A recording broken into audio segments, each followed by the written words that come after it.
Road പണിയിലൊക്കെ ഉപയോഗിക്കുന്ന ഒരു metal കഷ്ണം നിങ്ങൾ കാണിച്ചിട്ട് അല്പസമയത്തിന് ശേഷം ഒരു മെറ്റൽ കൂമ്പാരത്തിൽ നിന്ന് തന്നെ പിക്ക് ഔട്ട് ചെയ്യാൻ പറഞ്ഞാൽ നമുക്ക് ആർക്കും കഴിയില്ല. ലോകത്തിലെ ഏത് രണ്ട് മനുഷ്യരുടെയും മുഖങ്ങൾ തമ്മിലുള്ള ചെറിയ വേരിയേഷൻസ് പോലും നമുക്ക് ഇൻസ്റ്റന്റ്ലി ഐഡന്റിഫൈ ചെയ്യാൻ കഴിയും.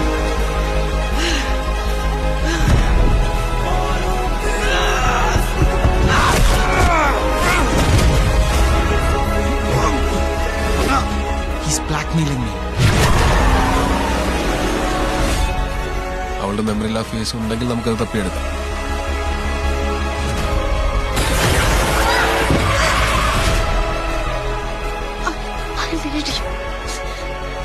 നമുക്കൊരുമിച്ച് അങ്ങോട്ടൊന്ന് പോയി നോക്കാം.